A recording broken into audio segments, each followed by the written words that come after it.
You smell something burning? My biscuits! My back. You had to bend over, didn't you? Can you stand up? No. All right, now, Jess, you've got to promise me you'll never tell anyone I did this.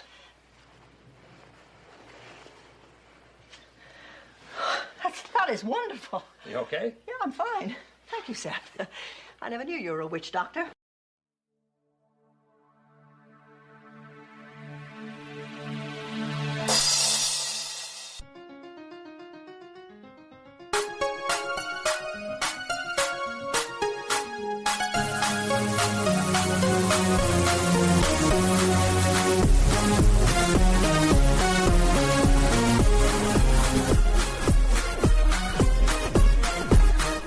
Good evening, everybody.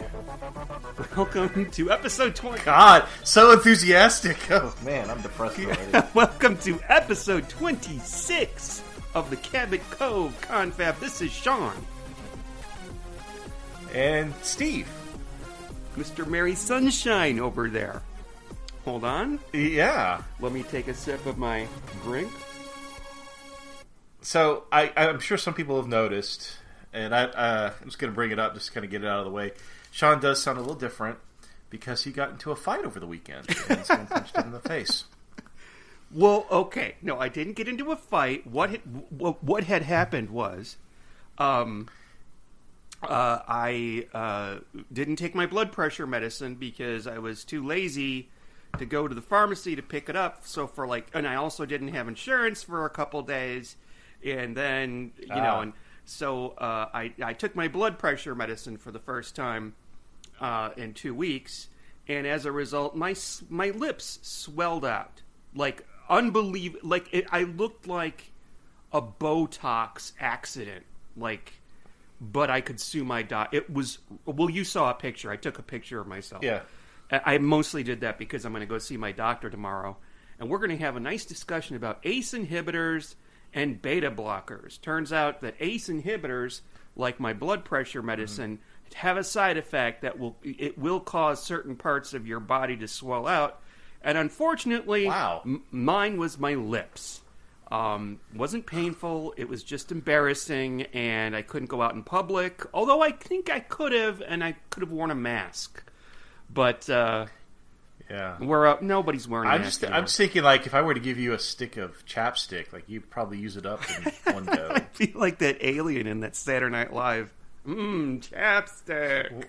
No? Okay. All right.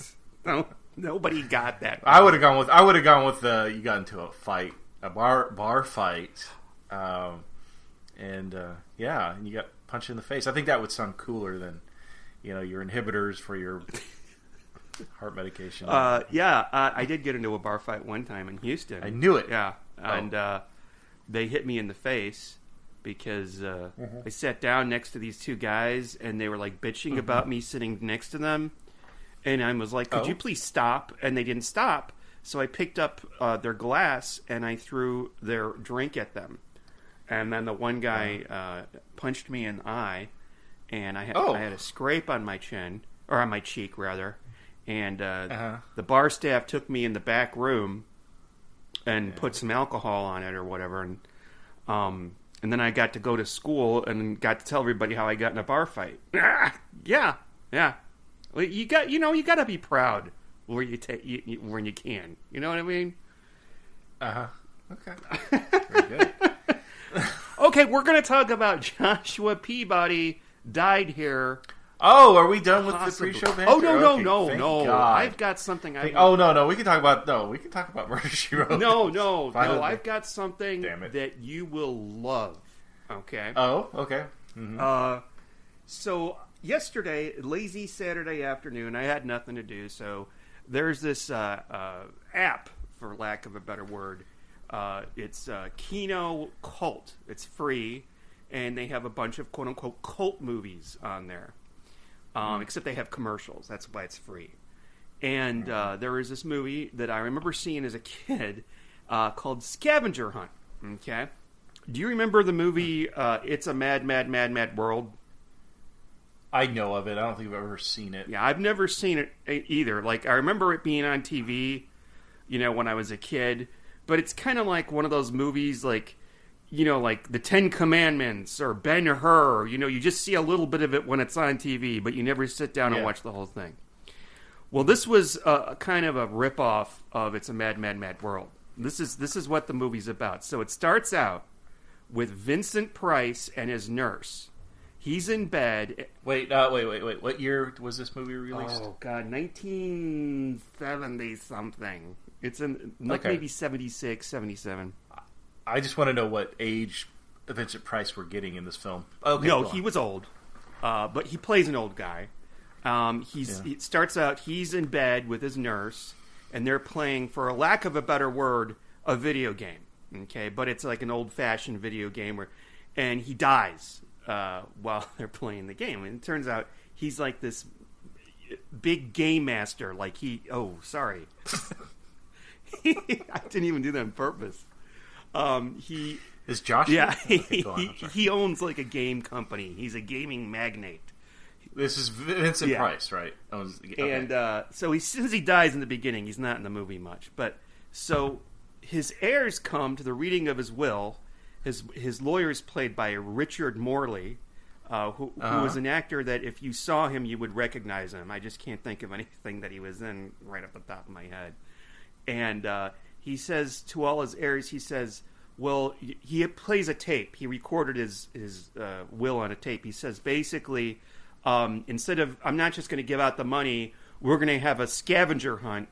And here's a list of things, and meet back here at 5 o'clock in the afternoon. Whoever has the most things in the scavenger hunt will win all of my $200 million, okay? Wow. Now, this movie is from the 70s, obviously, as I said. This is the cast in this movie. Oh, and there's the Merry Misadventures. Everybody's on a different team, and they all run off, and they're all trying to get this shit. Sounds like, what's the name of that driving racing movie series? Cannonball Run. That's what it really sounds I've like. never seen that movie, but this is who is in this movie. Richard Benjamin, a name that you probably, if you saw him, you'd know him. James Coco, you know who that is. He was in Murder by Death. He played the French Belgian Poirot. James Coco. Scatman Crothers. Cloris Leachman. Yeah. Cleavon Little, who was the guy from, it's the black guy from Blazing Saddles, basically. Roddy McDowell. Robert Morley. Richard Mulligan, who was the guy. Well, I know that. He was the guy that was on that spinoff of the Golden Girls, Empty Nest. Very deep voice. Oh, yeah. It was the doctor or something with that big dog. Yes. Tony Randall. Oh, my God. Meatloaf. Arnold Schwarzenegger.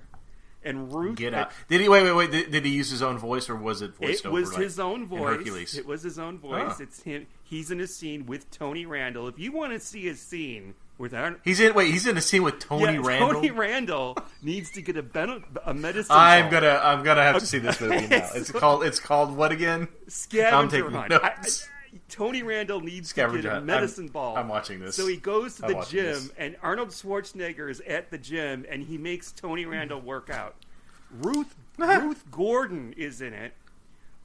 Richard Macer is Cloris Leachman's son.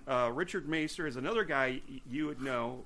He was Stan Uris in the original It with Tim Curry from the 90s. The movie that scared the hell out of all of us as kids. I'm not going to say that this is a comedy masterpiece, but if you want to see... Sounds entertaining just by the cast. Yeah, if you want to see Roddy McDowell, James Coco, and Cleavon Little steal a toilet, this is the movie for you. It was a very pleasant way to spend an hour and a half. Roddy McDowell plays Vincent Price's butler. James Coco is the chef, and there's a French maid, and the chauffeur played by Cleavon Little. They're on their own team, so they're off. They were my favorite team. But yeah, Cloris Leachman is his bitch sister.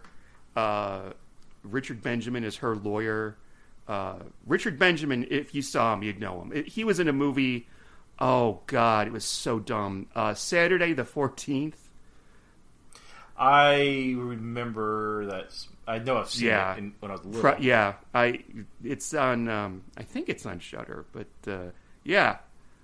totally recommended. Because of this cast. It's the cast that does it. It's not really. Anyway, okay, throw that away. No, that sounds interesting. I actually want to see that now. So, are you ready to talk about Joshua Peabody died here, possibly? Okay. All right. Oh, I got some pre-show banter. I see you're going to cut me off. Okay. No, that's fine. I see how you work. So, we didn't record last weekend because I had a wedding to attend in New York. And so got to do some fun stuff while I was in the city. I didn't do the normal, things that people do when they go visit. I didn't go to the Empire State Building or the Chrysler Building or the Statue of Liberty, whatever. Yawn. Yeah, we didn't do that. I've done those. I did that when I was little. So it's not the Chrysler Building. It's the Rockefeller Building. Sorry. Did you go to Ground Zero?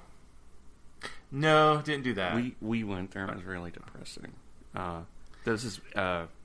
I think this was in 2002, and it was just a big hole in the ground, and it was not.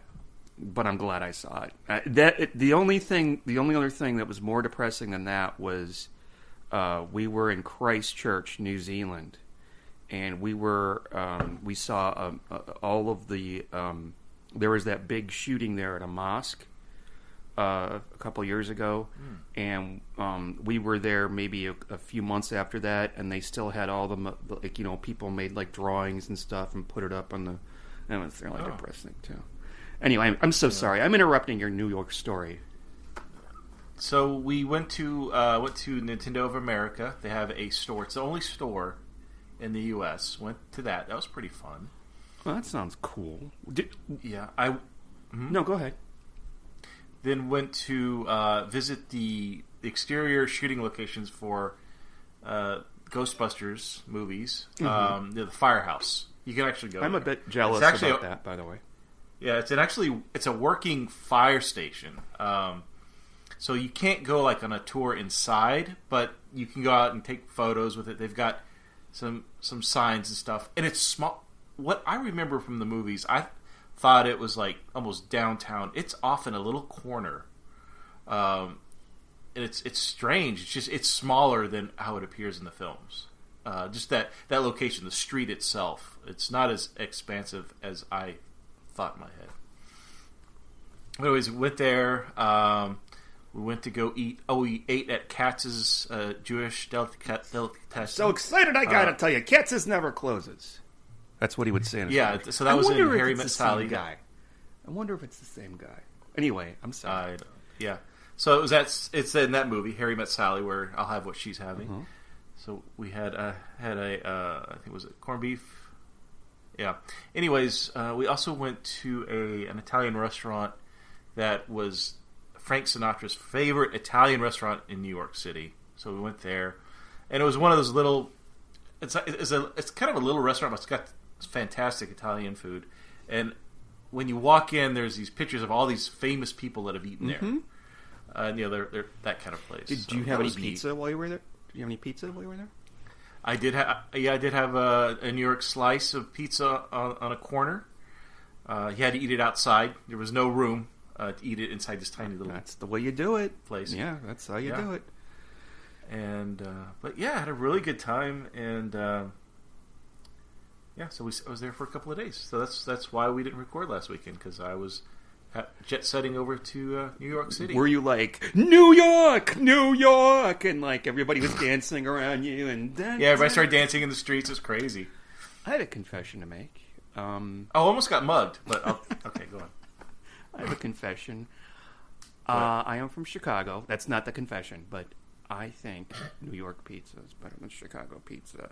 I've never said it before. I don't think Chicago pizza is pizza. It's more like too thick cheese in a bucket made of crust. It is doesn't make it not taste right. Good. It's just I think it's something. It should be called something else. Well, like hot pot or something like that. There is a restaurant in Chicago that it is built on the grounds of where the St. Valentine's Day Massacre was. And the wall is, I think, if memory serves, it's still there. And they literally make a pizza pie and serve it to you upside down in a bowl. And it was delicious. I'll never forget it. It was many, many years ago that I went there. Oh, wow. Well, you like going to depressing places, I've noticed. I myself enjoy going to happy places where you get to eat food and play video games and meet Ghostbusters. And when we were... Almost got mugged? Yeah. Did I tell you almost got mugged? You know what? I do go to happy places. Do you know what one of the happiest places that I've ever been at? We were in Nashville over the holidays. That's the happiest place on the planet. Oh, that's Disney World. Sorry. No, and it's not Disney World. There's nothing in Disney World except children and boogers and... Oh, fuck! That reminds me. I was going to bring this up to you. Anyway, we went to a cat cafe in Nashville, and it was so cool. That was like, it made me so happy. And when I came out of the cat cafe, I saw a car in the parking lot that had a license plate that said, "Ew, David," like from Schitt's Creek. And it turns out that they're in the Schitt's Creek book, they've got a whole page full of that. I meant to tell you about this because when you told me about this, I'm like, I'm not fucking going and doing that. No, forget about it. Bye. No. The Star Wars experience in Florida. It's Florida. I told you to go to No. In Disney, it's part of Disney World, but I don't think it's on the Disney World site. But you go there for like 2 days, and everything is fucking Star Wars. Like it's like almost like a Ren fair or something like that. You know, everybody that works there is dressed up, and you have things that you can go and do, and it's a 2-day stay. We've talked about this. I think you're getting me confused with another podcaster. No, we've talked about this before because you were saying it was really expensive. It was like $5,000. I don't know if that was a day or what. Oh, the hotel. The hotel, yes. At Disney World. Yeah, Disney World, okay. Yeah. So I'm like, I don't care about that. Whatever. That's the hokiest thing I've ever heard of. I'm not doing that. Oh, I do, but not at $5,000 or $6,000, whatever. Well, I have a friend here in Austin. Actually, she's what I call a Doctor Who friend. We only see each other at the conventions when I used to go. But she went to that. And she put like 20 photos a day on Facebook. And I'll be darn, Steve, I really want to go to that. It looks really cool. Are you kidding me? Oh, man, no way. That is not for me. It's a $6,000 LARPing for... I don't think it's that much because she's not... I don't think that she's very rich. Well, she's not rich. I hope she's not listening to this. No, she's not listening to this. I don't think so. And if you are, Michelle, give us a shout out. No, she had I remember she had a cat named Dr. Meow. That was his name. And he was a one-eyed cat, and she put him down right before she went on vacation. Oh. Wait, what is with you and depressing things? Come on, man. I'm laughing, having a good time about Dr. Meow, and then you had to spoil it by telling me he's dead. Jeez. Well, whatever. No, you trust me. Be around here. I do not want to see the damn Netflix thing about person who kills Oh cats. my God, no, folks. Yeah, don't fuck with cats. All these true crime documentaries that are out there, Don't Fuck with Cats is probably the best one. We started watching that on Christmas Eve in a hotel room, and we ended up watching all 3 parts of it. We couldn't go to bed. Mm-hmm. It was like you with Stranger Things. And we just watched the one about the fundamentalist Latter-day Saints and their big cult that they had down in El Dorado, Texas. They still have it. I didn't know about that. Yeah, that's pretty cool. All right, I guess we should talk about... Oh my God, you're the one that's like forcing it. That's great. There are little gems in this that I am so looking forward. There are 2 Columbo alumni, or is it alumnus in this. Did you recognize? Well, the guy who played Kowalski, the construction guy. Okay, very good. That's good. And I want to say the reporter Del Scott. She looked really familiar. No, but I looked up what she's in because I'm like, that's not well, anyway, maybe we should start talking about what's the name? So the name of this is what again? Here lies Joshua Peabody died here, possibly. Yes, and this is a season 2 episode. What? I don't know. Where are we? I think it might be episode 2, but God, we're so good at this podcasting thing. That involves research. I've got plenty of things though that I season 2, episode 2. How that could not be any easier. How did we? It's the Chuck Woolery episode 2 and 2. Yeah. Speaking of Chuck, we have a Chuck Connors. We'll get to him. Yeah. And also the other famous person that I immediately recognized was John Astin. Johnny Astin. Astin, whatever. And he Gomez Adams. That's his most famous. And I think I dare say his second most famous role is probably in Night Court. He was in Night Court a lot. I can't remember. That's right. It was Harry's father. Oh, he was? Okay. All right. Well, Harry. What was Judge Stone? Harry Stone. Nice. I had to say it out loud. Now, what's interesting is that Kowalski, when he was on Columbo, played a guy named Harry Stone. Yeah. Because he was the victim in the episode Candidate for Crime. He was the campaign manager. Yes, he was. The sweaty, gross campaign manager that Jackie Cooper, I think it was Jackie Cooper. Yeah, he played, in Superman movies, he played, who was the editor? Jonason? James Jonason? No, that's Spider-Man.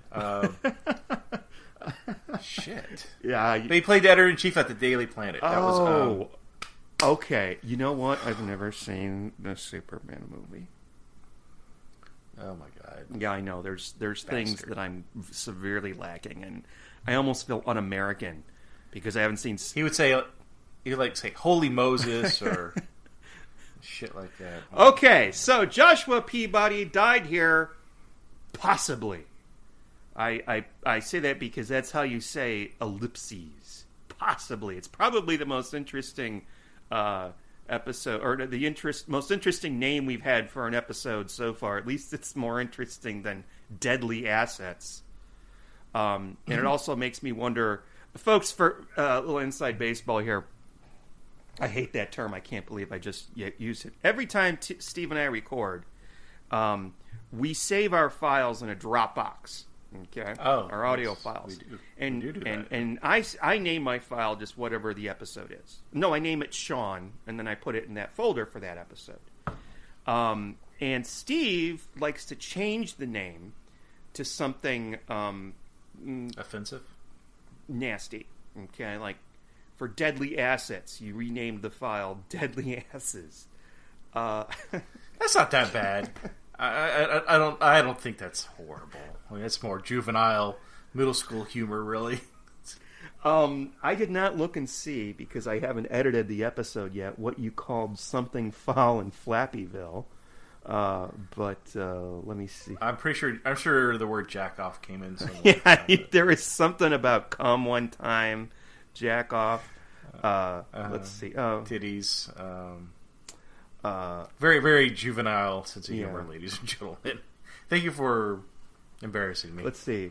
Oh, yeah, you did something foul in Jack-Offville. Okay.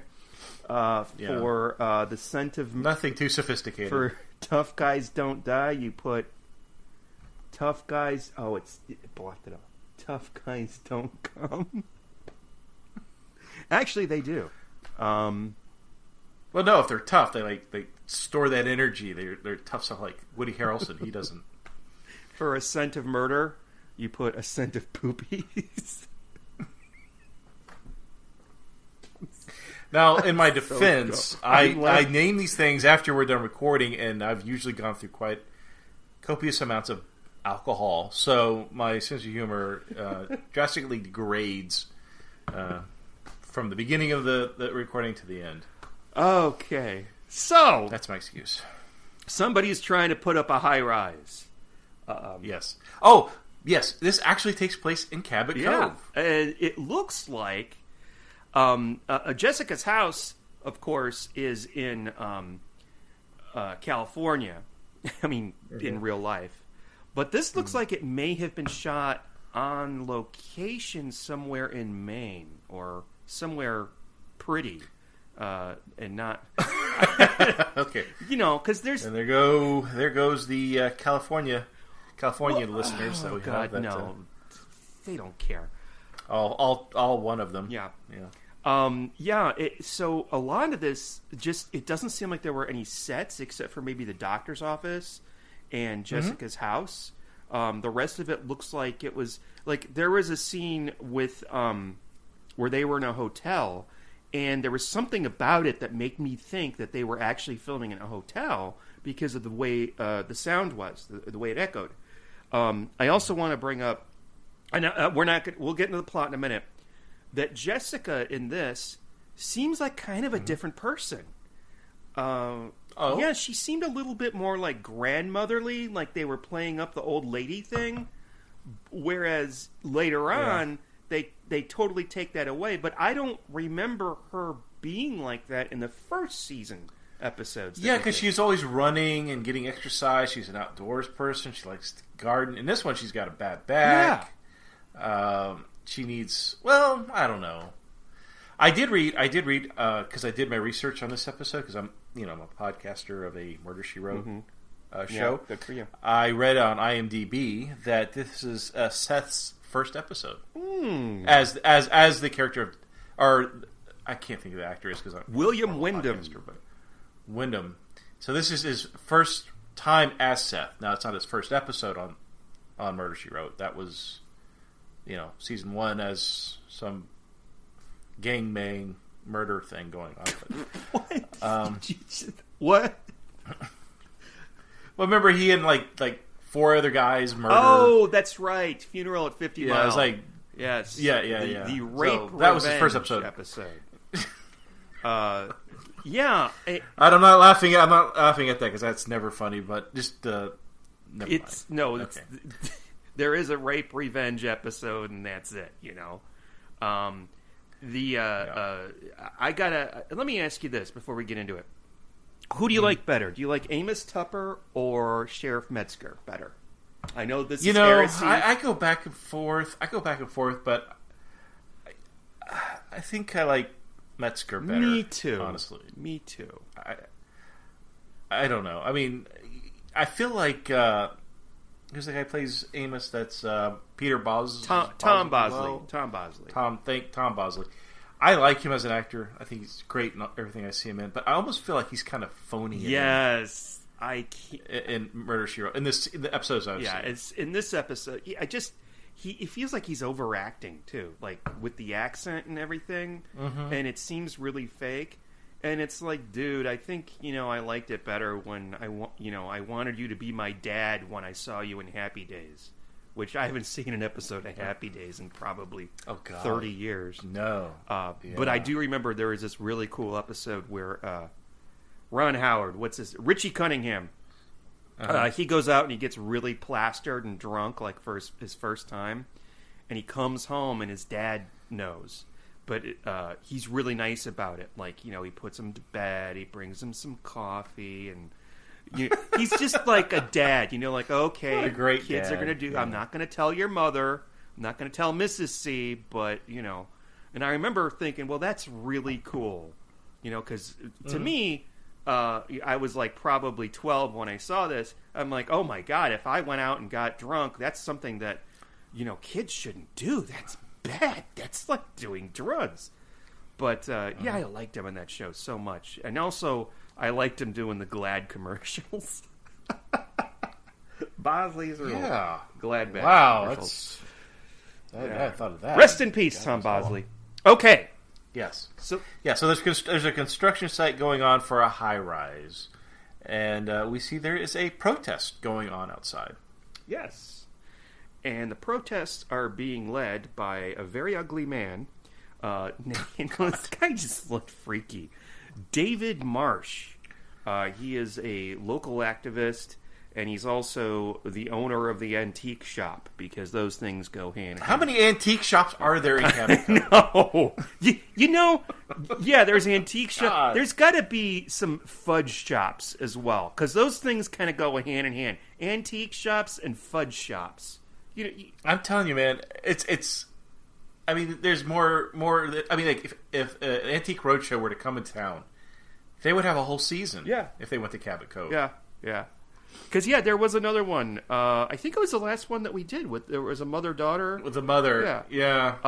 Real bitchy woman. Yeah. And so he's there. He and his friends are protesting, and these people look like maybe they went out to Universal Studios and corralled up a bunch of tourists, and they were like, "Okay, you guys hold these signs and be protesters." Now, not the main guy, but there's this local guy named Harry Pierce, played by John Astin, and I thought this was another episode because he is in another episode that I saw, and I thought I saw this before, but I didn't. But you've seen it before, and and then his colleague is Leo Kowalski. He's the construction guy, played by Ken Swafford. We've already talked about him.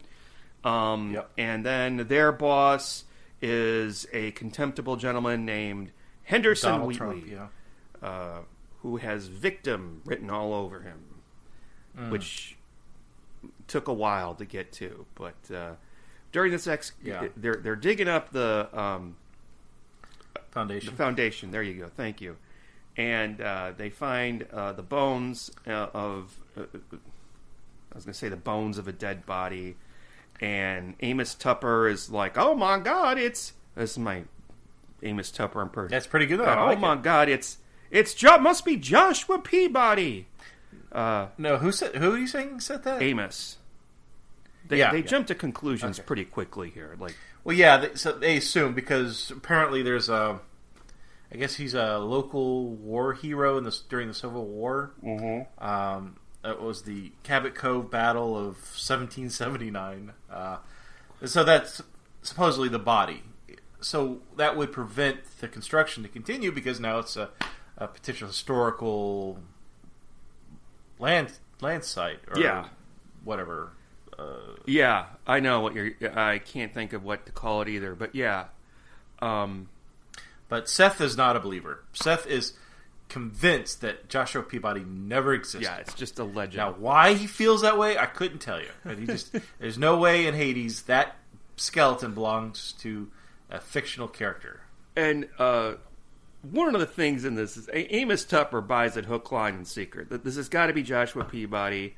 And I couldn't help but notice that Jessica basically does his job for him throughout the entire episode. She does that with all of them. Even Metzger, she does that. And maybe that's why Tom Bosley's like, "I don't want to be upstaged by Jessica Lansbury." I don't know. I'm quitting, which he did after, what was it, 2 seasons? I don't know. So Jessica is before she and Seth find out about the body or the skeleton. She's at the doctor's office, and she's got a back problem. I think she's discussing the plot of her next book, trying to get out of maybe she wrote herself in a corner, I'm not sure. But Amos charges in and says something to like, "If you're done killing off all your patients..." That's my horrible accent. But I thought that was funny. That kind of I like the relationship, ribbing each other. I like the relationship between Seth and Amos. It's kind of cute, and I could just go on like a road trip with them, and Jessica too. And well, there was that episode where we see Seth's family. Remember, he and Jessica, they were arguing the whole time in that station wagon. I think that would be miserable. I don't know. I you know what? I might enjoy it if I realized I was on the show, or would you be actually in the mindset that this is the real world? It might be miserable. Yeah, but if I knew I was talking with Jessica Fletcher and Seth Hazlitt, I think I'd probably kind of egg them on to continue arguing. I don't know. Actually, kind of like what I do with you and your partner. I I would love to go on a road trip with Angela Lansbury. I think everybody listening to this would like to go on a road trip. Yeah. I mean, man, I'd love to get her to sign my DVD box set, but I don't think that's ever going to happen. What I gather from people talking about her and reading about her, just the actress, is that she's real friendly. She's the kind of person that, wants to talk about the show and enjoys the fans. Unlike the person who played in Doctor Who, the Australian host, air stewardess, Janet Fielding. She's not Janet Fielding. Where we'll ignore you and not talk to you. She'll ignore you on the bus. Yeah. She hates her fans. Why is she coming back to Doctor Who? I don't know, because she hates her fans so much. So, yeah. Anyways, we went down that weird bunny trail. And John Aston, Aston, by the way, he's still with us. He's 92 years old. Is he? Yeah, 92 years old. Get out. Yeah, no, I didn't know. I figured he had passed. All the other people... That's great. His counterpart, Raul Julia, has passed on. I think the lady that played Morticia Adams has passed on. But John Aston continues. And his son, of course, is Sean Aston, right? Yep, that's right. In one of the most popular movies of all time, playing Samwise Gamgee's The Hobbit. And also, he was in Goonies. Goonies, that's right. And he did a season of Stranger Things. He did... Oh, that's right! What else did he do? He was on that! Yeah. Oh, I forgot about that. So they... I know Sean Astin has done other things. I just... without cheating, I don't know. He's... Off the top of my head. He's... I remember... He's a big conservative, too. He was on an episode of Bill Maher. Really? I don't know if he's still a conservative, because these things change throughout the years, but, yeah. One thing that I found surprising, they get Joshua Peabody's, and I say Joshua, I'm just going to call it Joshua Peabody's bones. They're a little bit lax in how they handle the bones. Like, they bring him to Seth's office and lay him out, like it's the Lucy, oh God, what's that called? I don't know. Are you talking about Lucy Ricardo? No, I'm not talking about Lucy Ricardo. No, Lucy were the body of Lucy, the bones of Lucy. I think she was the first bones of a Neanderthal that they ever. Okay. Maybe not, or a cave woman or something. Well, I don't think Joshua was as old as Lucy. No. And I was shocked. We were in New York. Oh, by the way, Steve, did you go to the Museum of Natural History while you were there? Actually, no. Yeah, that's where Lucy is. Because when we went there years ago, that is an awesome museum. That's probably the best museum I've ever been in. Yeah, I'd be curious if I were to go, or if you were to go again, if you notice if she lost any weight or not. Okay. Well, anyway. All right. Anyway, yeah, I was shocked to see that she was there. And they just had her in a corner, like, just put her over there. And I told Tom, look, it's Lucy. It's Lucy. And he was so happy to see Lucy. Wonderful. And this guy with So, I thought it was funny when they found these bones. Amos wants to do a chalk outline or whatever where they find the skeleton. So he gets some white spray paint. And it's doing nothing to sand. It's doing nothing. He's spraying. The wind's blowing it. It's not. So it's like, yeah, guys, this is the body here. Just so everybody knows. Yeah, it's pretty pathetic. So yeah. So they can't do construction because now it's a site of homicide. I think. And who's the asshole that dies later on? Spoilers. By the way, he dies later on. Mr. Whitley. Wheatley. Yeah, Wheatley. Wheatley. He's like, God damn it, well, let's get it. He tells his lawyer, I just put my glasses down. He tells his lawyer, Arthur Griswold, right, who has a great vacation probably. He's like, okay, let's get a court order and, so we can build here. Okay, I demand that you get a court order. And that is done. Yeah. And then another guy comes into town. I love this character's name, by the way. Ellsworth Buffum. Okay. Oh, yes. Buffum. Yeah, he's from... And I'm just going to ask. I'm not asking about the actor. I'm asking about the character. Yes. What do you think he prefers? All right, so a little more... Very, very...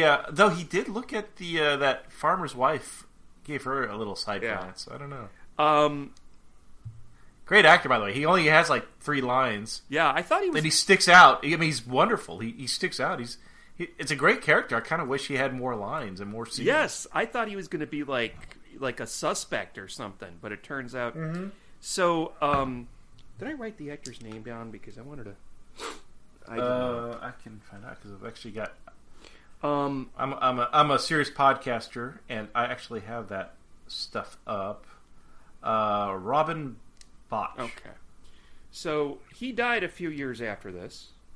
Yeah, he died... What is with you and depressing news? Well, I got to tell it like it is. He died not before doing an episode of Columbo. He was in the... Oh, so he's the other Columbo. Yeah, okay, we didn't Columbo. Finish that. He was in Columbo Goes to College, the one with the college kids. Yeah. He played a maitre d' in that. And no, Mr. Rowe. Yeah. No, Mr. Rowe. That was him. And then he died. And I don't know, but when effeminate actors die at the age of 43... in the early 90s, I kind of jumped to conclusions and think that maybe that may have been HIV related, but I probably shouldn't do that. I mean, he could have died in a car accident. But they don't tell you how people die on IMDb, which always bothered me. When Gilbert Gottfried died, and it really was. I was really upset for like a few minutes. But how did he die? Because he wasn't an old man, They always keep that, and then it comes out like a week later, that he had a weak heart. That I gotta watch that Gilbert Gottfried documentary that we watched together. I want to watch that again. That was a good documentary. Well, it's kind of like who's the actor when you talk about people how they died? We got in trouble. Actually, you did get in trouble once. Well, I mean, not. Oh, it was Ian Marter. Ian Marter had played Harry Sullivan in Doctor Who. You said he died of diabetes? What was it? Or did he actually die of diabetes? You said something, and we had a fan backlash against that. Well, I think we had a few people email us. I said that he... I mean, like I said, it's major in the sense of a small podcaster. We got a lot of responses, but I mean, the grand scheme of things, it wasn't that big. But still, it was funny that you called that out. Yeah, that was Ian Marter. I said that he died of AIDS when in reality he died of complications due to diabetes. And right, okay. It was my former podcast co-host, Eric Stadnick, who was the one that wrote in and complained. Oh, hold on, I gotta take a drink. Yeah. So... good old Eric. I remember Eric. Speaking of Eric, let's bring up the character. There's a character in this episode named Eric. Oh, yes. He's the trouble starter. He's the one that starts fights. With other children. He's David's son, Eric. And when he gets beaten up a few times in this episode. When we first see him, his mom is cleaning him up. She's doing that whole lick the tissue and then wipe his face with it, which totally is gross. But I get it. I tell you what, if you want to talk about some medical attention that was nasty as shit in this episode, was when Jessica bandages up Kowalski's hand. Holy fuck! She rubs her bare finger into his wound. I mean, what? No, we'll get there. We'll get there in a little while because there's something else about that scene. I wigged out. I'm like, I don't care if that's fake. I know it's fake, but yeah. Hold on. We'll get there. We'll get there. You're usually the one that says, no, you're getting ahead of yourself. No, we'll get there. So Eric gets into scuffles at school because the other kids say bad things about his dad. And your dad is ugly. Why is he on the show? That was you. I'm sorry. I'm confused with the bullies. At first, I thought that he just had like a really like maybe he went to Buco de Beppo and just feasted on some spaghetti and meatballs, because that's what he looked like when she's wiping the stuff off him. It's like kids in the 80s when they get in fights and shows, like they always have like they're scuffed up. Like you get that from rolling in dirt, not from getting in a fight. And there's a scene... Like you want to see like some teeth missing is what you're wanting. You want some actual gore. Yeah, I mean shit. Kids, they get into some. I remember when I was a kid, somebody on accident slammed a locker on my middle finger. Okay, ooh, and it hurt really bad, and I had to go to the doctor. It was black and blue, and the fingernail was really bad, and the doctor. I swear to God, this is what my mom told me. I was in first or second grade. The doctor took something and stuck it underneath my fingernail to remove my fingernail. Oh, and my God. Screamed brutal murder, as any normal human being. And my mom said, Sean, I'll never forget it. God bless Dr. Yosefi, but I just wanted to get up and punch him in the face for doing that to you. I want to punch him in the face. He's probably dead now, but... No, I think he's still practicing, actually. But he probably has like a collection of fingernails. Of children's fingernails that he keeps in a scrapbook of some sort. I bet you. That's the only explanation. Yeah, or he keeps them on the in his well, where he keeps the other children. And one of those... I mean, like... like when you're a kid and some kids are afraid of shots and I'm crying or whatever. No, that genuinely fucking hurt. Like, I cannot imagine. Yeah. Fuck me. Don't let it fall off naturally. What the fuck, man? Yeah. I don't know why you did that. But, oh my God. That disturbs me. I'm going to drink some more. Just to wash this away. Certain things bother... I know somebody that's bothered by eyeball stuff. Like, if somebody in a movie like gets stabbed in the eyeball. Well, I told you I have this weird condition where my body transmits the data of pain when I see like horror films, and I'll have to admit, when we did our shit we watch on Netflix, where we watch horror films, that actually helped. But I would be the person that if I saw somebody, like if they broke a bone, I would feel the pain. Yeah, and it was just my body interpreting it. But that it's still there, but it's not to the level it once was after we did that podcast. So yeah, I mean, there's still some gross stuff. Yeah, I just watched. This is so off topic. I just right before we started recording, I was watching this movie, Butcher Baker Nightmare Maker, and it's about this. It sounds like, what's the name of that? Something Taylor Spy. Tinker Tailor. Yeah. I tried watching that one time. No. So it's about this movie about this kid, a teenager, and his parents have died, and he's being raised by his aunt, who has like a crush on him, and it's really creepy. That's weird. And it starts out where we see the parents die, and this is what I've never seen a worse car crash in a movie, and this counts the Final Destination movies. They're driving down this California highway, and the brakes go out. The way this gentleman handled the car when the brakes went out, I don't know if I would 100% agree with that, but the car's swerving back and forth, and I'm like, sir, all you need to do is just sort of sideswipe into the... Anyway, I'm not going to... Whatever. So then the brakes are out, and apparently the car's going faster, and in front of them is a truck with logs on it, and one of the logs is sticking out, and the log goes through the windshield into this guy's head, and then the lady is still alive. The car is stuck on this log. Apparently the truck driver is impervious to any of this. And then the car falls down a cliff, and, I've never seen a worse car crash in a long time like that. Excuse me. All right. Where were we? Film. All right, so we have to talk about Del Scott. Del Scott, who is totally not played by Kirstie Alley. Well, I gotta say this: her eyes were amazingly blue. Oh my God! It's stunning. Yes, absolutely stunning. When you see every scene, there could be a what's the joke? When you're watching a video and they just try to distract you, did you see the elephant walk across the back of the room? No, if you see her. Those blue eyes, they will distract you. You are not seeing anything else on the screen. Like her eyes are amazing. Absolutely, yes. And if you were at a party and you saw her like across the room, you'd be like. And I actually met somebody like that one time, that had eyes like that.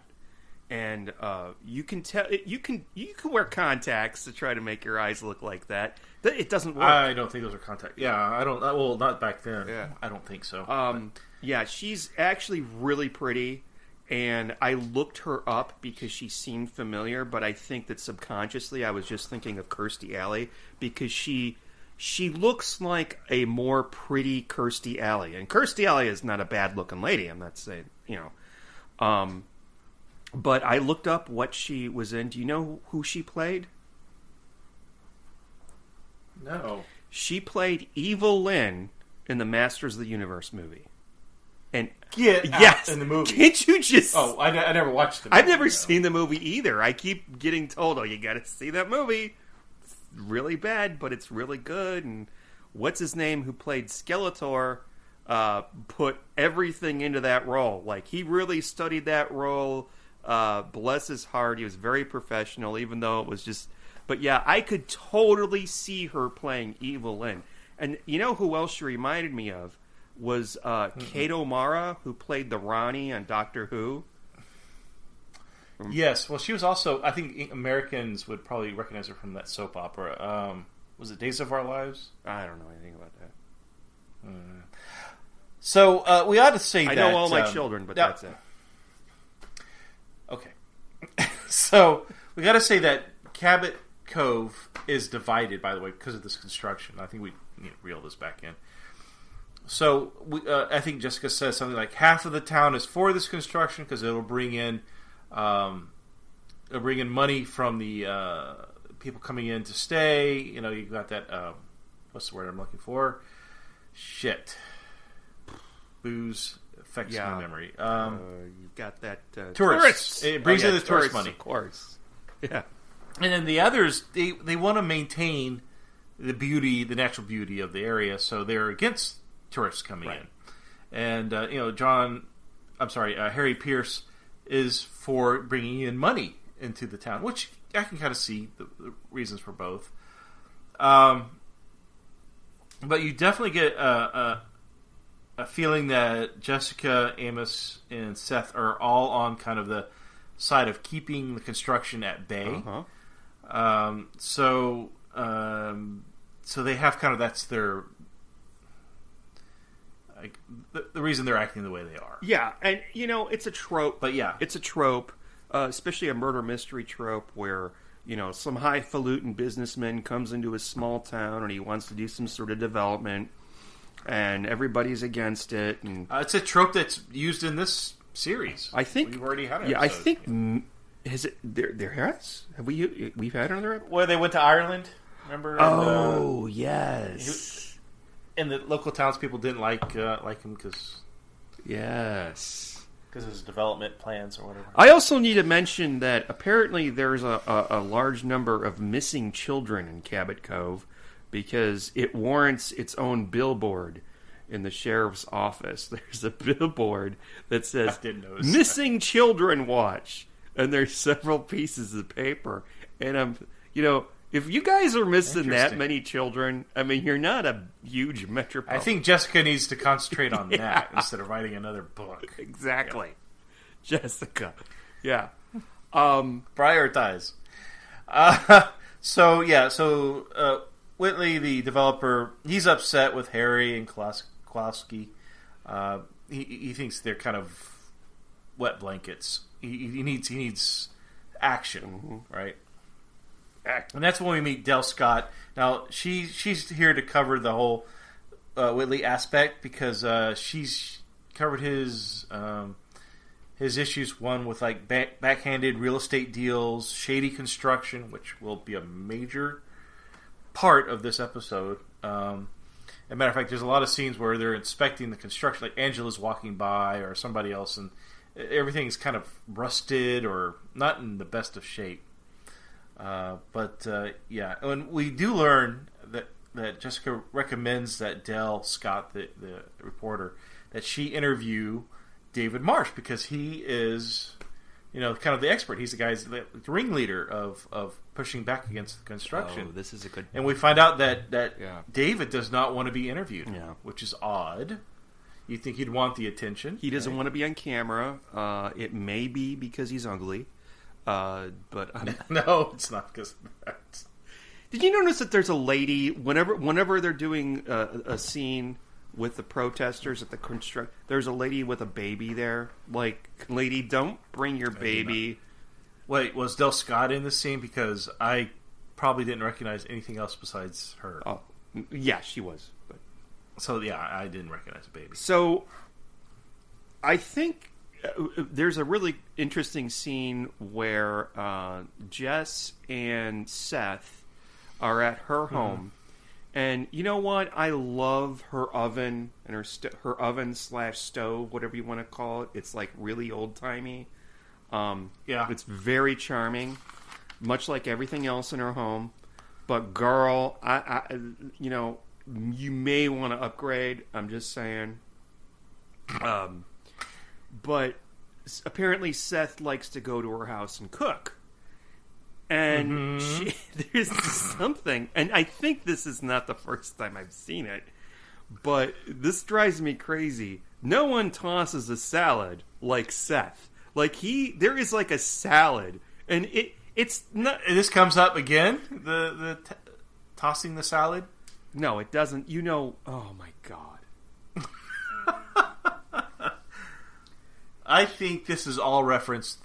That Seth and Jessica are doing something else. I mean, he does say, "I'm going to straighten your back out." So, oh yeah. Oh, that's weird. Yeah, and she. Yeah, okay. So I think he's making Italian food. I don't know because she tastes the. That can't be Italian food. He's making biscuits. Who has biscuits? Exactly. And those are nasty looking biscuits. Well, he burned them, but. So he didn't put any flour in them. They're like flat, like pancakes. I think they even made noises when he flipped them over.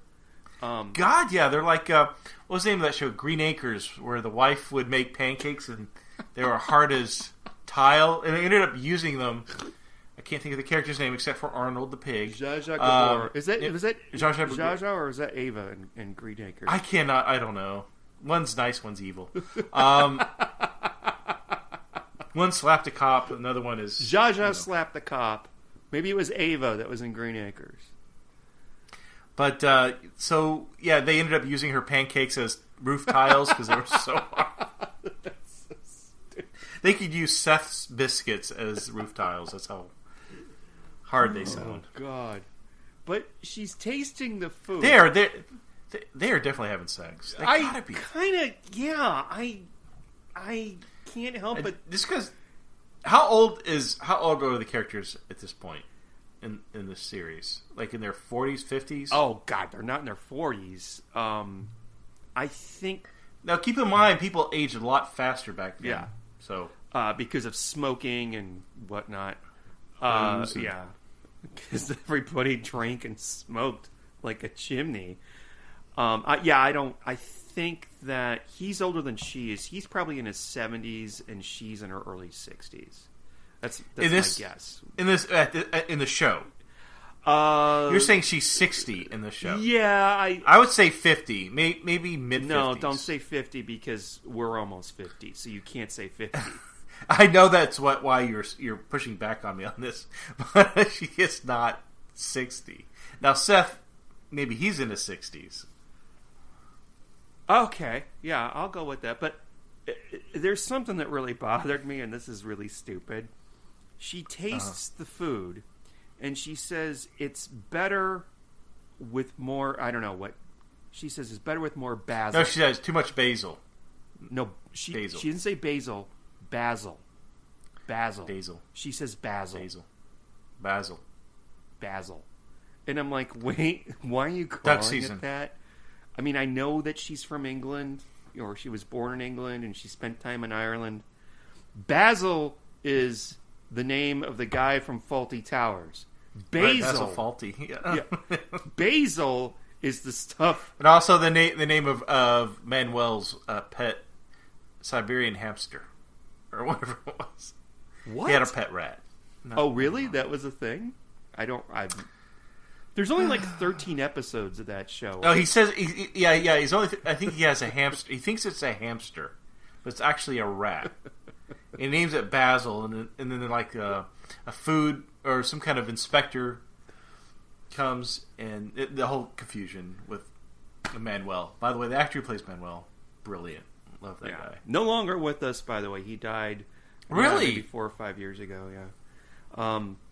We ought to do a Fawlty Towers podcast. I mean, it only lasts 13 Yeah, episodes. it's like, for you young ones that don't know what Fawlty Towers is, it was a brilliant British sitcom starring John Cleese.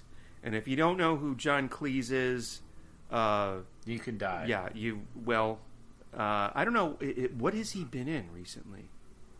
Not a lot recently. Nothing recently, no. I mean, his career pretty much was 80s, 70s, 80s, a little bit of the 90s maybe. A Fish Called Wanda, maybe. Yeah. He was in Monty Python. But, this is off topic. I'm sorry, Steve. But the kids, the readers seem to love this. I was on the Amazon Prime recently, and have you ever watched Kids in the Hall? Yes, I love that. I used to watch it all the time. It was on the Comedy Channel back in the early 90s, I believe. Dave Foley. Who were some of the other actors in it? Dave Foley was my favorite. Scott, he's the best. Scott Thomas. I don't remember. Scott Thomas, yeah. I don't remember. He was the gay guy. Yeah, he was the token gay. The others I don't remember their names, and I feel kind of bad. But some of them went on to SNL. He played the goat guy. Bill, shit. Yeah. Anyways, go on. I'm sorry. But I remember. I know what you're talking about now. The guy with the curly Larry from the Three Stooges hair. So they have a new show. They brought back the Kids in the Hall. Yes, that's right. That's on what's that streaming? Amazon Prime. And fuck, I don't know that. I think it was last weekend or the weekend before. I had nothing to do, and I'm like, okay, well, I'll check this out because I didn't get it back in the day. It's like Monty Python. Either you get it or you don't. It's Canadian Monty Python. Yeah. It's a troupe of guys, and they do random skits. And I'm watching it, and I'm finding there is a skit. It's not even a skit. It's more like bookends to an episode where Dave Foley is playing a DJ, but it's post-apocalyptic, and he's in an underground bunker, and he just plays the same record over and over again. I've got a brand new pair of roller skates. And he plays this song, and as it's playing, he just sits there and looks at nothing. And this man is my comedy boyfriend now. Because there was something about this that I found. I would love to meet Dave Foley. Oh, God. I would love to meet him. You know who met Dave Foley is our friend Katrina. Because she was really into Kids in the Hall, and she actually went to see them, quote-unquote, in concert. And she got pictures of him, her with them, and all that. But yeah, that I did not. It was an undiscovered gem for me. So I think there's another skit you probably are more familiar than you probably remember. It's the Chicken Lady. I love that character, a recurring character that pops up. It's one of the guys plays a female chicken in human form. And she menstruates eggs, and it's like, would you like some eggs? She's always looking for a guy to have sex with. So she goes to bars and whatever. I would love to see a modern version where she's on like apps and things. But anyways, and so she's always offering them like, "Would you like some eggs? I made it myself," because she's a chicken. But and it's so gross. It's disgusting. Really but it's hilarious. gross and horrifying and scary. I laid an egg myself today. It's Straight fresh. Me onto the plate. And she talks like that with that kind of like that kind of wavering teenage voice. It's disturbing. Yeah, but funny. I had an ex that was terrified of her, and I'm like, "What are you talking about?" And then we saw it, and I'm like, "Oh my god, you're right. It's funny and terrifying." Oh, it's scary as shit. I mean, they could make a film out of that. It would be brilliant. And there was another thing. See, I got that. That was funny to me. But the guy with a cabbage for a head, I don't get that. I vaguely remember that. And then I'm crushing your head. That guy. Yep. Anyway. All right, so back to what are we talking about? Doctor Who podcast. No, okay. So so we go back to the beach. Oh wait. And there's a I'm so sorry. Wait. So Seth's at Jessica's house, and apparently they play chess. Yes, that's been brought up in a few episodes we've done so far. It has? Yeah. There's the scene where, or the episode, I can't recall the name, but Seth is gone, and so the person who's covering for him, goes over to Jessica, and he's actually one of the, he's one of the people you suspect, one of the suspects. But it turns out that's not the situation, because he just randomly shows up, because Seth's on vacation, and he's covering for him. And he says, "Well, I can't play chess as good as Seth." So they apparently that's something they do. Seth isn't. I don't know if Seth's really good at chess, because he's like, "I've beat you at chess every time, Jessica," and she's like, "Yeah, like on Monday when I won." But what's interesting in this scene too is that he gets a wine opener, and we're treated to corkscrew. A corkscrew. I'm sorry. Yeah. And it truly is. He complains that the corkscrew is kind of shitty, and he's absolutely right, because if you are an alcoholic like me, you've got to have a good corkscrew to open up wine. I totally thought that was going to be a clue, because they did this huge thing where they just zoomed in on the corkscrew. No, it was the 7-layer cake. That was a clue. Really? See, I thought yeah. Because remember, she's like, "Oh, 7-layer cake." I find it interesting that Seth is like got time to make a cake, a 7-layer cake. Oh, I'm going to take you down a bunny trail.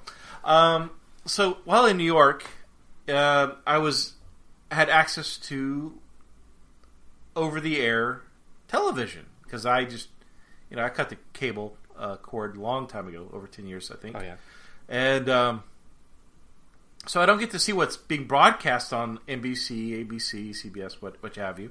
But while you're in the hotel, you're like, "Hey, now I've got TV again." And one of the shows I was watching is called Crime Scene Kitchen or something like that, starring Joel McHale. So that's what he's doing now. Man, his career's really gone off rails. Wait.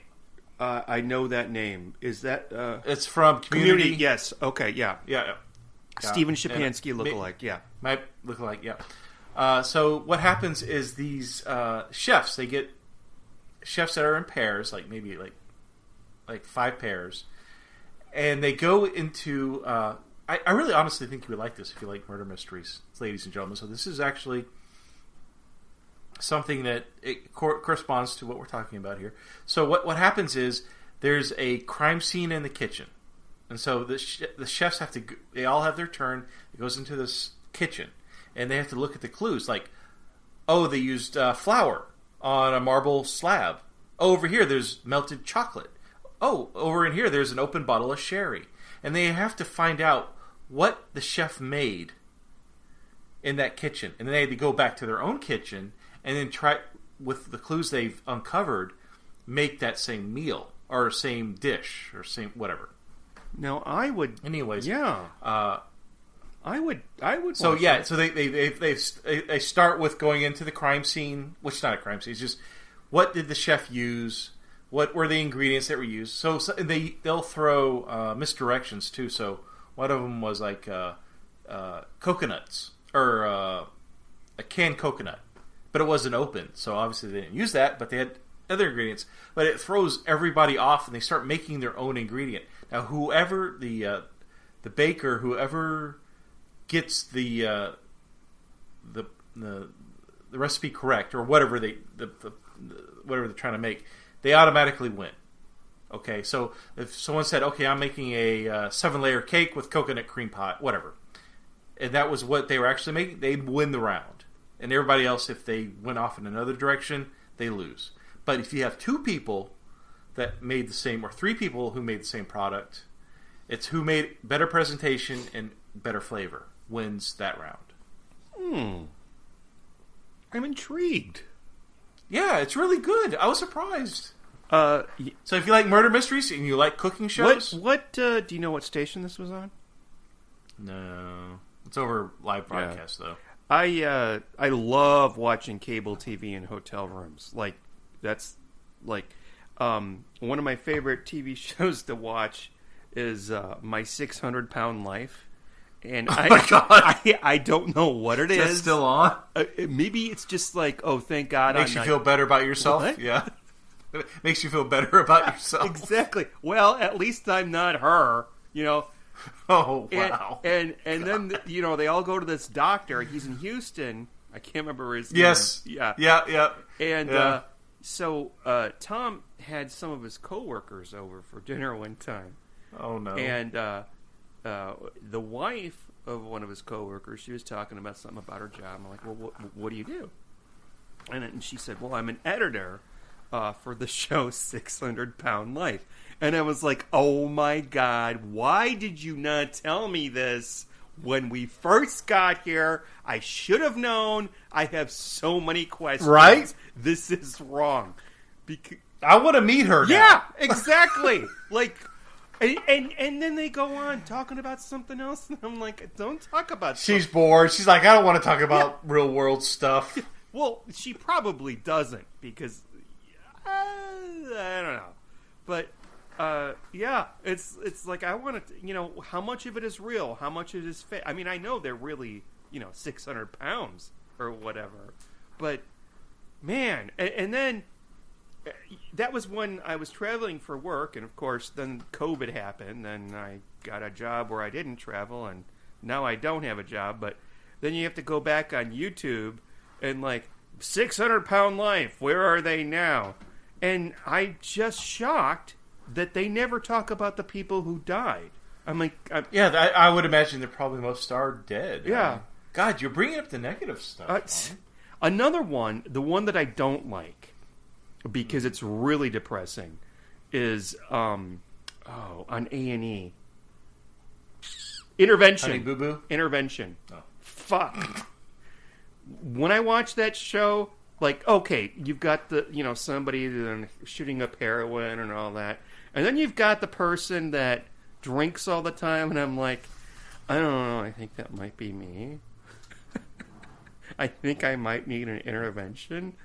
And then, yeah, oh God, that show makes me feel so guilty. But wait, are you asking me to make sure you have an intervention? No, I am not asking you to do an intervention. You could do a 50th birthday party for me, which will happen in a number of years, but you cannot do an intervention. I'm going to let Tom do that. And right. I don't think you're the best person to do an intervention for me. That was my point. And I don't think Tom's the best person. So are you coming to my surprise 50th? If somebody will let me know about it, yeah, I'll go. It's not a surprise. I've already hinted to my wife, and I don't know where that's going. Like, oh, okay. All right, yeah. All right, so, dead guy. What the fuck are we talking about? So Jessica and... Oh, yeah. Sorry. Jessica and Amos. Now, this. Wait, did we talk about the fight yet on the beach? I don't know. I don't think so. Okay, so at the beach, there's a fight that breaks out between David Marsh and Kowalski. Because David's like, you can't, and Kowalski's, yes, I can do the construction. And...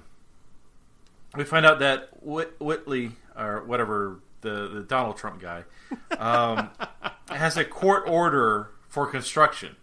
Like he tells Amos, like, hey, no, we have a court order here. We are continuing with construction. And then that's when Buffum, is that the guy's name? Shows up and he goes, aha, I've got another legal order saying that there's a conjunction stop the construction because I'm from the JPS, or the Joshua Peabody Society. And so therefore it's a protected site. With my flannel jacket, sweater, and bow tie. Yes. I like the bow tie. I'm not gay at all. So Jessica she's got a little bit too much pull around here. She's like, you know what? We should just dig underneath where the body was found.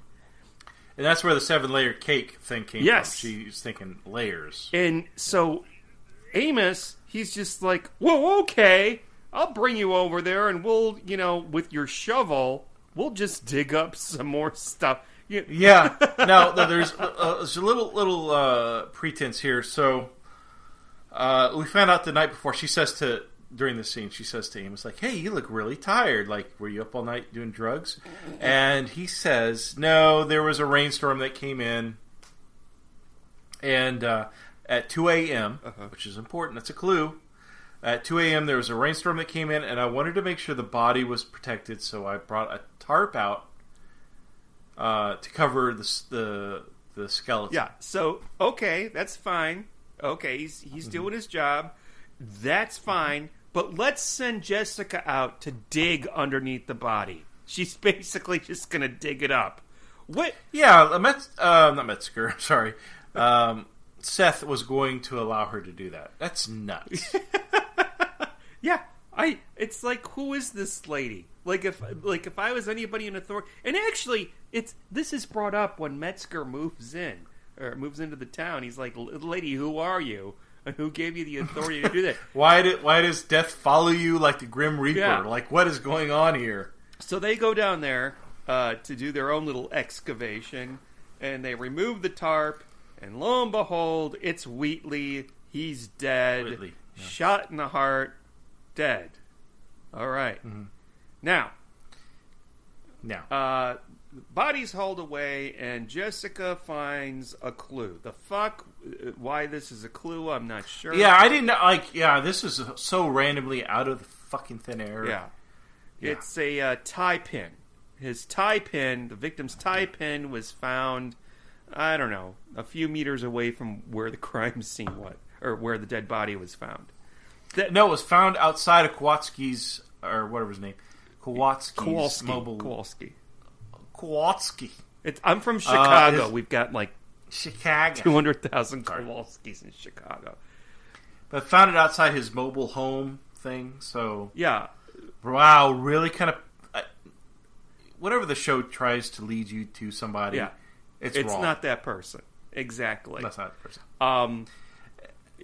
And she also finds a wheelbarrow with blood, because in order to transport the body from this mobile home to the ditch, they would have to move the body, right? And they need something to do that because a dead body is heavy. Mm-hmm. And she finds a wheelbarrow that's got blood on the handle. And lo and behold, we find out Klotskis. I love Klotskis. I love Klotskis too, yeah. Did you know? He has... Okay. Yeah. A little side note here. Let me finish. He's got a wound on his hand. So, okay, now you can tell your story. So, if you drive between Austin and Dallas, part of Texas has a pretty rich German history to it. There were a lot of German settlers there. And so that's why we've got really good kolaches. And there's a really big kolache place between Austin and Dallas, and I can't remember where it was. I'm not going to try to guess, or I don't remember what the name is.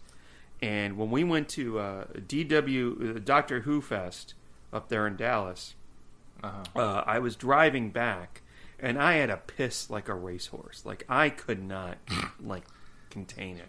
Oh, so I stopped at the... to add this. What?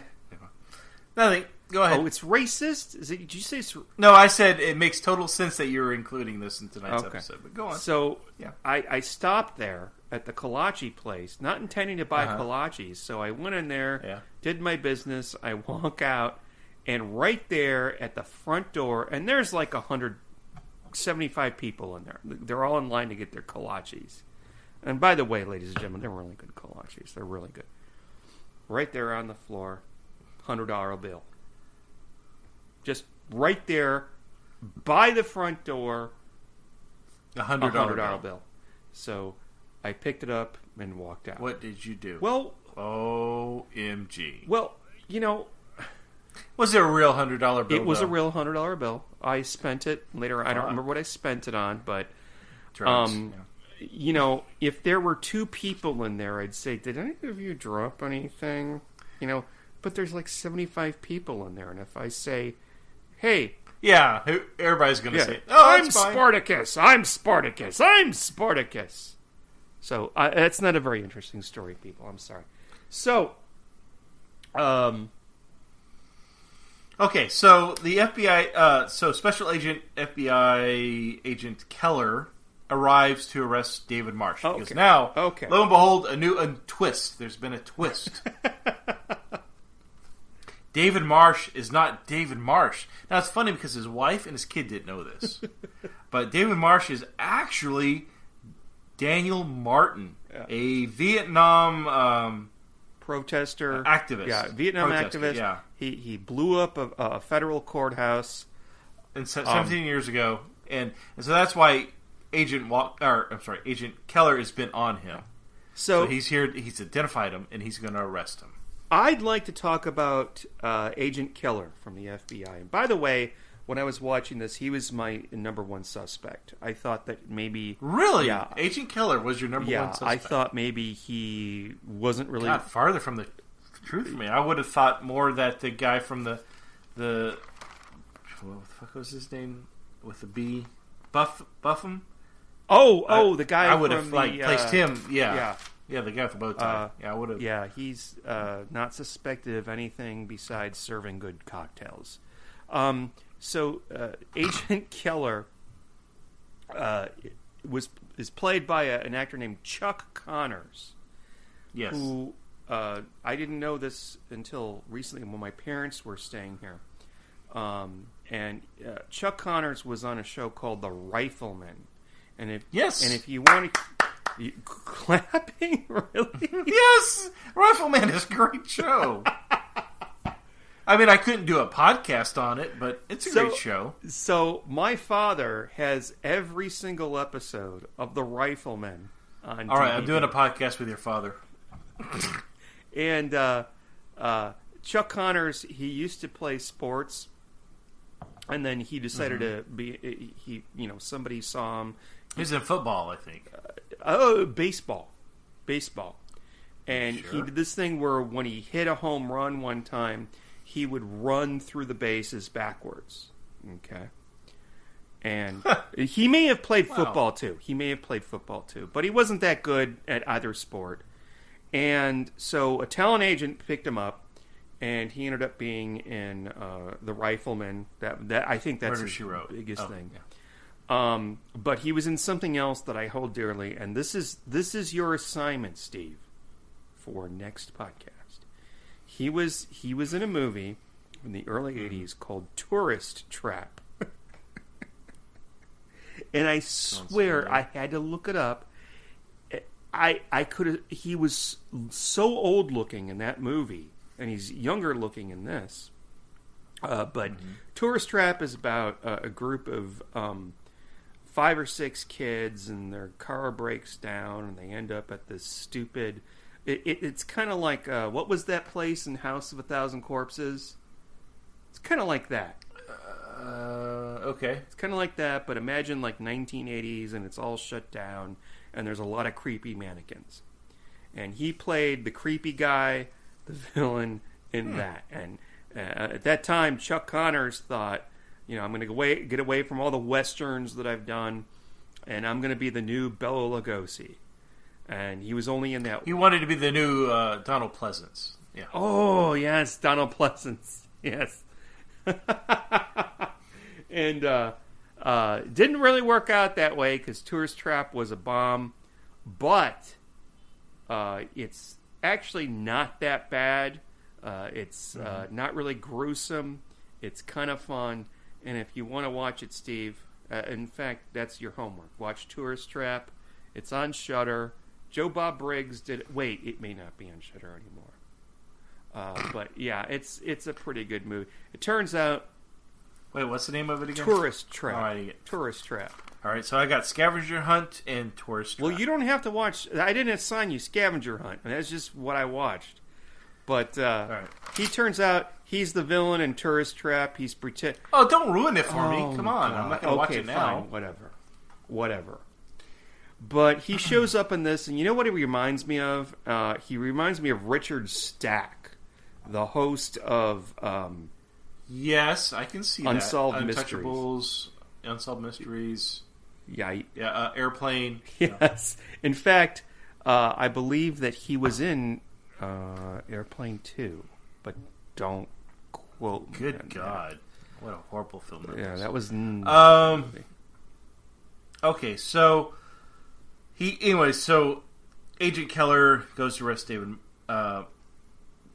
Marsh, but he's actually Daniel Martin. And then that's when Amos shows up and is like, no, he's mine. I'm arresting him for murder for the Whitney, whatever. Wheatley. It's Wheatley. Yeah, I'm going to arrest him for Wheatley's murder. And yeah, and so go back to your point where Jessica does the sheriff's job. She reminds, because he's like, yeah, I'm willing to talk. David says, I'm willing to tell you everything. And Jessica's obviously bothered by this, so she tells Amos, like, hey, you gotta read him as Miranda rights. So you have the right to remain silent. And it's just, he's like, but it's funny because Amos was like, huh? Oh, right.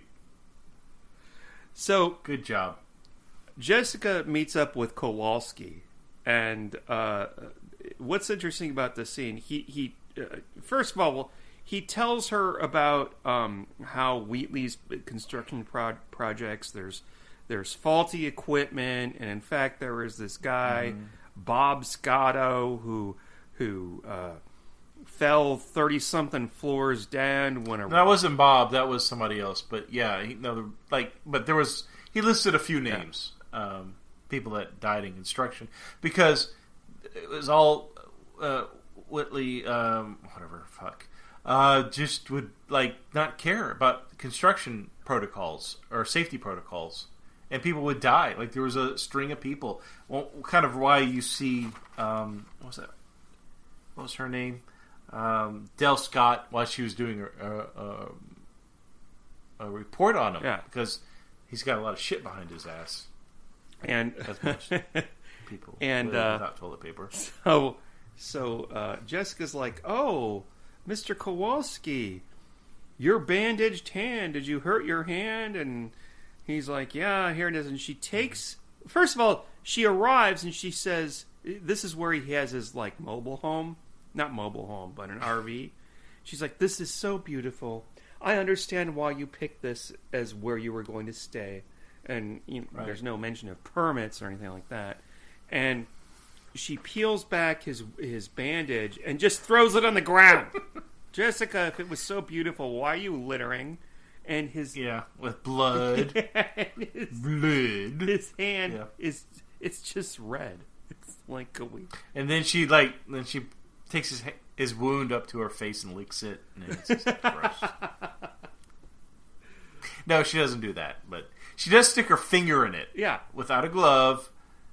Ma'am, I don't think that's okay. Okay, this is a pre-COVID world, ladies and gentlemen, or maybe that's just the way I don't know. Yeah. So we're getting to the end, ladies and gentlemen. Yeah, eventually. At this podcast, we will get to the end. We promise. So, end, Steve? Jessica decides this whole time. Del Scott, the reporter, is like, "Hey, I want a statement from you, so we can do on the show." Because this is not a reporter in the sense of a newspaper, but like a 60 Minutes kind of thing. and she's just after Jessica. She's the most famous person from Cabot Cove, and doesn't really seem to care about the sheriff, Tom Bosley, and Amos. Sorry, the vodka's kicking in. They kicked in. 20 minutes ago. I was going to say 20 minutes ago.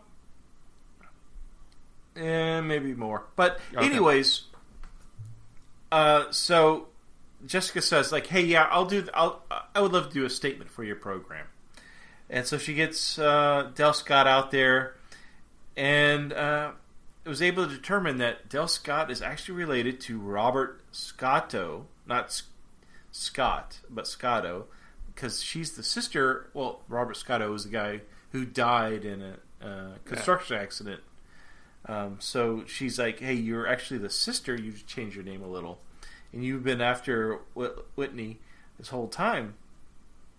So it was a revenge murder. She could not attack him because he had so many lawyers around him that she could never sue him. So she took it upon herself to actually, take him out. And she was the actual killer the whole time. And I was pissed. Because I'm like, seriously? Why? Because it's a terrible clue. Like, oh, a guy named Scotto died? Your last name is Scott? Scott, I mean, it's like one of the most... my last name used to be Scott. It's so common. What? What? Okay. My parents divorced when I was like a year old, and then my mom remarried, and my stepdad, if you will, adopted me. So I got his last name. Oh, I did not know that. So okay, and holy shit! I've known you for 15 years, and I just now figured this out. Told you this before. I don't remember. Well, maybe I was drunk. And I also okay. My middle name was Patrick, so my name was Sean Patrick Scott when I was born. Which I knew Patrick was your middle name. Yeah, but that sounds like a really cute guy, Sean Patrick Scott. Whatever. I didn't like the name Patrick. So they let me change my middle name, and I got to choose what my middle name would be. And it wasn't Bart Simpson. They said you can either take your dead uncle's name, Stephen, or your grandfather's name, Vincent. Well, he wasn't dead then, but he's dead now. So I just got both of them. So I have two middle names, Sean, Stephen, Vincent. My last name, Hamrick. All right. So, yeah. All right. So, yeah, she killed... she was the killer because she wanted revenge for her brother dying. But just the change... And a construction accident. Just the change the name, for me, was not enough. And I got kind of pissed. And Dell's like, oh, okay, yes, it's true. She's crying. She's like, yes, it's true. And Jessica's Those like... eyes. Yeah, Jessica's like, okay, yeah, but when you interviewed Amos... for your broadcast, you said something about removing the tarp from the body. But how could you know that unless you were there? Because Amos didn't go down and put the tarp on until like 2 a.m. So you must have been there later. Right. And that's the gotcha. She was privileged to information that would not have been known. That was her conviction. So that's a good gotcha clue, but here's the thing. Jess, yeah, why didn't you tell us that earlier? That happened half an hour ago in the story. You knew who the murderer was. I feel like in Murder, She Wrote, the last 15 minutes are the most... Like, you could miss the first 2/3 of the episode. Yeah. Because it's misdirection, blah, blah, blah. The real clues come out towards the end. So... and you'd think that, Del Scott is hauled off and they have a laugh, but no, that's not it. That's not how it ends. Turns out that David Marsh is not really the Daniel, whatever his name is. Yeah, this kind of, like, I stopped paying attention. So, there's a one loose end that's open after we find out who the killer is. It's, David. Who is he? Is he the guy that bombed the federal building in Oklahoma? So they cover It's that. not him. It turns out that the what was the name of the guy? I can't remember. It was the same initials. Like anyway. Oh, you're talking about David? No, the guy that Chuck Connors thought he was. So they're I don't remember, but it turns out that the body that they thought, no, it was Daniel Martin. There you go. Daniel Martin. It wasn't Daniel Martin, but the skeleton was Daniel Martin. Yeah, right. Okay. And there's like it felt like 10 minutes. It may have been 5 minutes, but 10 minutes. You know, like okay, you solved the murder. Let's just end it. And everything's okay. And Chuck Connors goes back home. He knows who the body is, supposedly who the body is, but we're never really sure the way that they place it. Like it really might be Joshua Peabody. But, yeah, that's it. All right. All right. You ready to review it? I'm ready to review it. Give a final number? All right. So, one of the people that Kowalski had worked with, not the one that, that was Scotta that died, but he talked about another guy named Harry Patinsky. I think I'm saying that correctly. And he was from Detroit, and he was in an elevator with a rusted cable, and he fell 32 floors to his death. Which, by the way, that freaks me out because I'm pretty sure that's how I'm going to die in an elevator. Because it's one of my biggest fears. That and being eaten by a great white shark. Those are the two that's things that freaks me out more than anything. I get the airplanes more than the elevators. But the great white shark as well. I don't care for that, even though it's not going to happen. But or quicksand. That's the other. Yeah, one. That's not a thing. But that's not a thing. So, out of 32 floors that you're falling to your death, what would you rate this? It's really hard. It's hard because, first of all, this, as far as mystery goes, and like murder mystery and clues and all that, this is really a weak episode. It's just sort of fluffy. In fact, for a while there, I even thought it would just be about the Joshua Peabody controversy.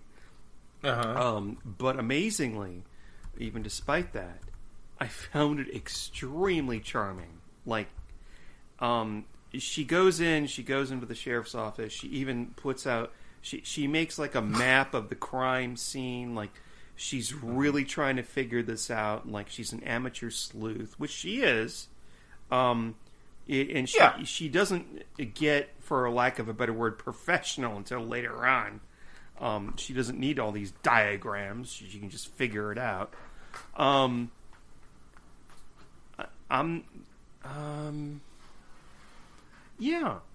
thought it was fine. So, what was it, 32? 32.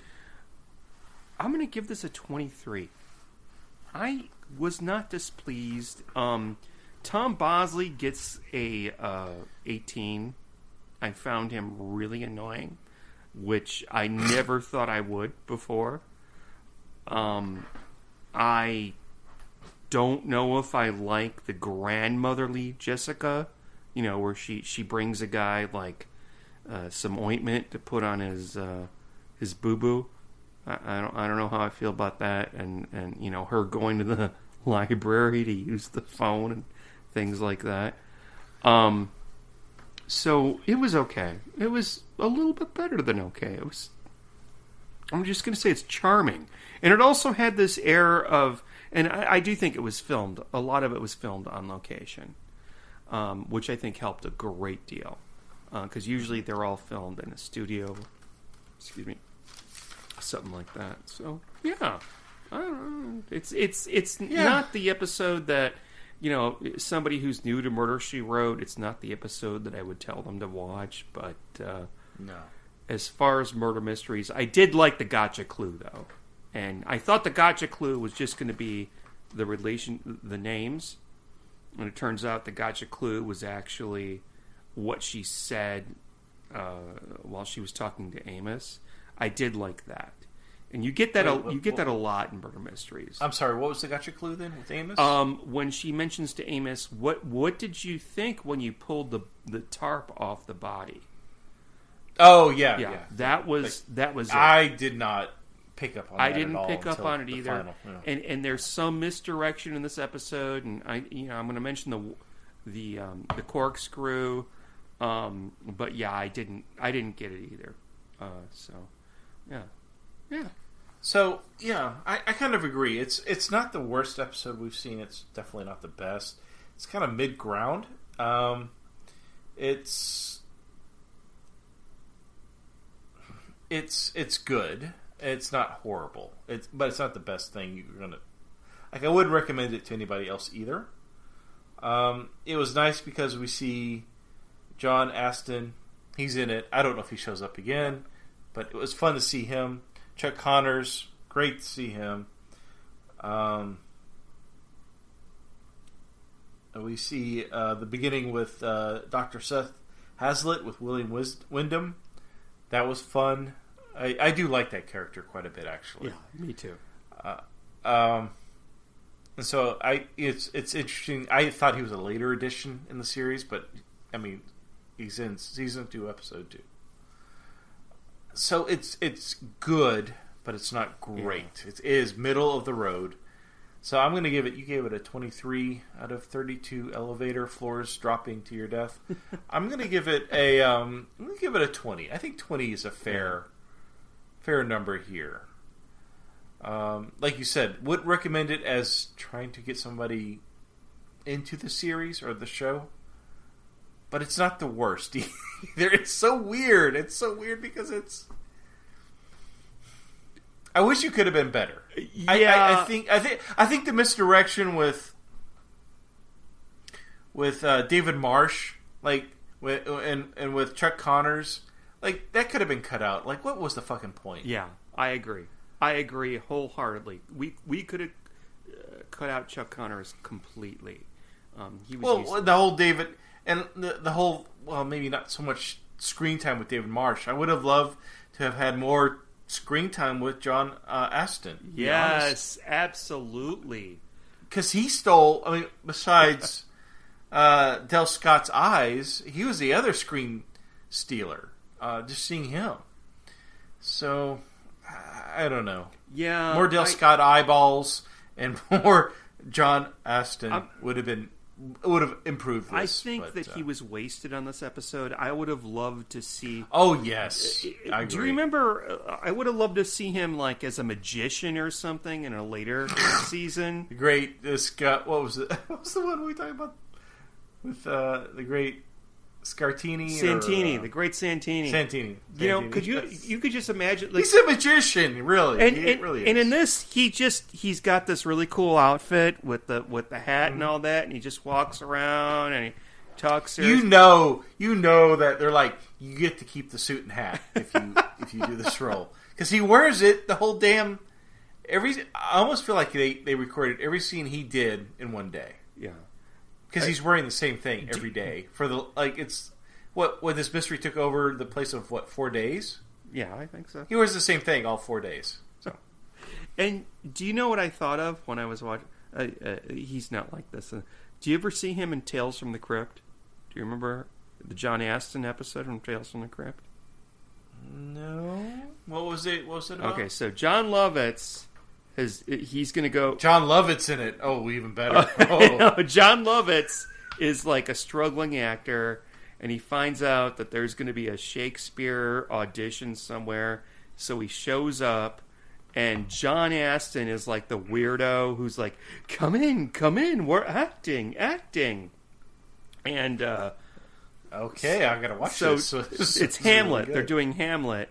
And John Lovitz thinks that... Do you want me to tell you the end? But no, John Astin is in it.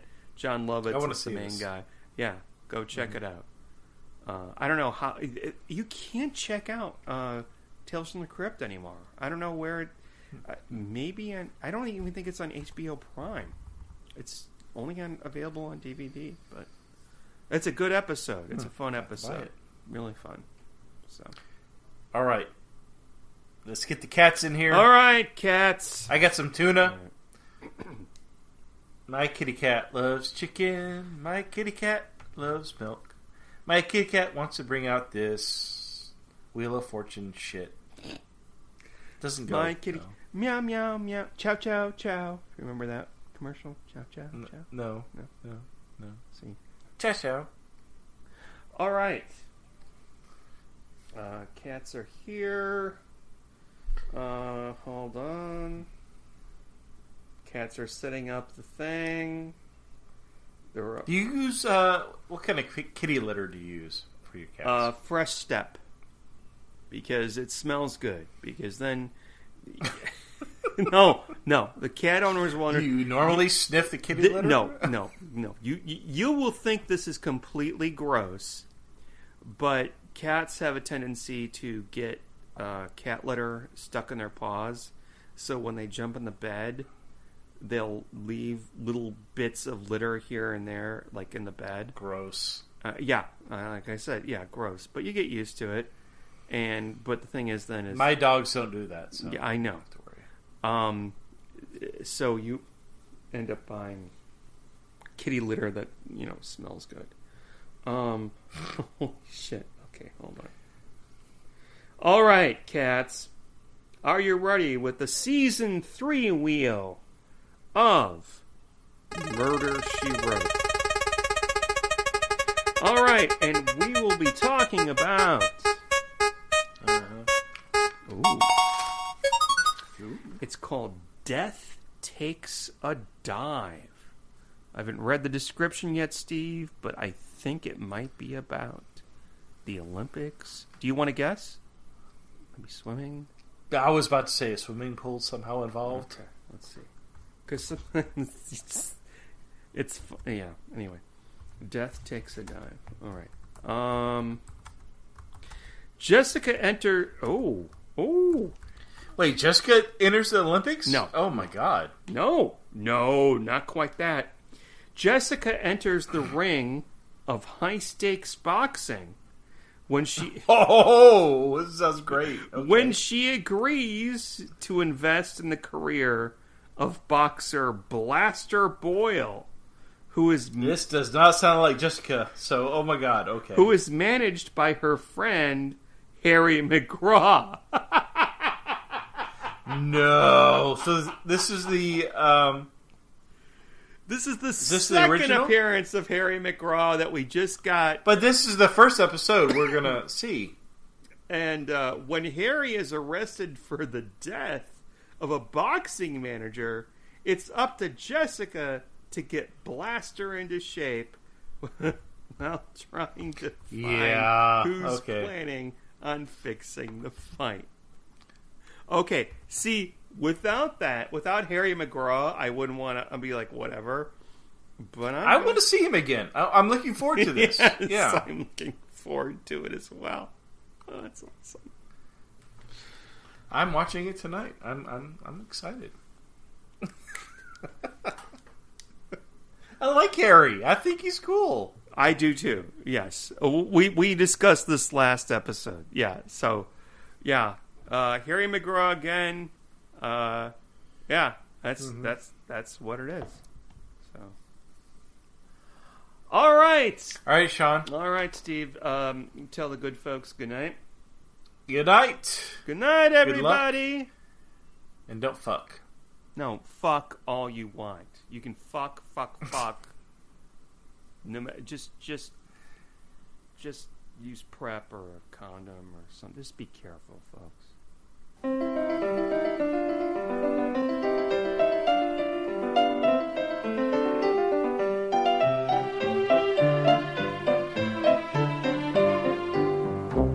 Thank you for listening to the Cabot Cove Confab. If you've enjoyed it, please leave us a favorable review on Apple Podcasts. Also, feel free to reach out to us on Twitter at Cabot Cove Confab or email us at cabotcoveconfab@gmail.com.